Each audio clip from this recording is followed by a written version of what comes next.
campers. Today I'm going to read you one of my favourite stories. It's called The Great Dog Bottom Swap and it's written by Peter Bentley, illustrated by MATSUOKA, and Anderson Press have very kindly said that we can read it for you at Heswall Camp. Thank you, Anderson Press. The Great Dog Bottom Swap. The day had arrived for the dog summer ball.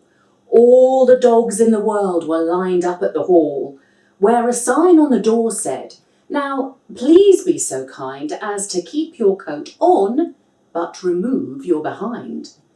Please hang up your bottom on one of the pegs, and remember no growling or cocking of legs." So as they went in, every dog, pooch and pup, they took off their bottoms and hung them all up. Hundreds and hundreds of little pink O's, all neatly arranged in methodical rows. What a feast the dogs had at the ball on that night. The table was quite a magnificent sight. They dined on fresh giblets and dog biscuit stew, with slippers and old dug-up sheep bones to chew. Then doggy chalk ices, all creamy and brown, and fresh puddle water to wash it all down. When the poodles had cleared all the food bowls away, it was time for some fun from the dogs' cabaret. The Peaks did a song in ridiculous hats, and a Labrador told a rude joke about cats. Then Coco, the conjurer, got a huge laugh by pretending to saw a Dalmatian in half. "And now," Coco said, to great woofs of applause, "it's time for the dancing, so up on your paws." "Look at us," said an overexcited young hound, as he whisked a fox terrier clear off the ground. "Watch out," cried a sensible boxer named Clive, as the hound and the terrier started to jive. They swirled and they twirled, ever faster and faster, until, oh, dog-tastrophe, what a disaster. The twirling was more than the Afghan could handle. He suddenly tripped and knocked over a candle, which fell on the curtains, which promptly caught fire, being old and quite cheap, sending flames ever higher.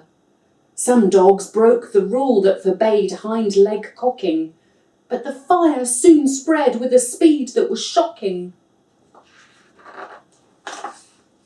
"Don't panic," barked Clive in a great fit of passion. "Let's all try to leave in an orderly fashion."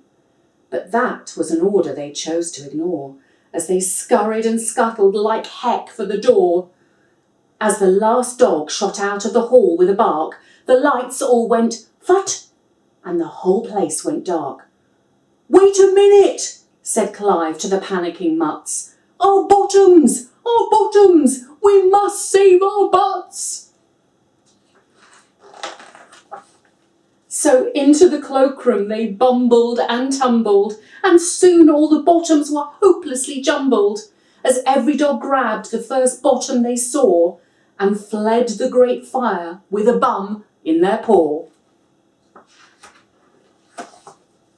Luckily, every dog got out alive, and no one was caught by the fire except Clive and some of the others whose tails had been singed all away, which is why all those dogs have no tails to this day. And all the dogs' bottoms were rescued as well.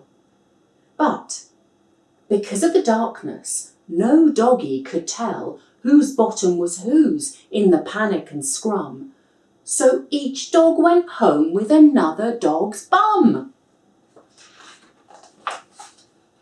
And ever since then, when a pair of dogs meet, in the park or the playground, the woods or the street, each dog gives the other dog's bottom a sniff to see if it has the particular whiff of the bottom they lost on the night of the ball, when the dogs hung their bums on the hooks in the hall.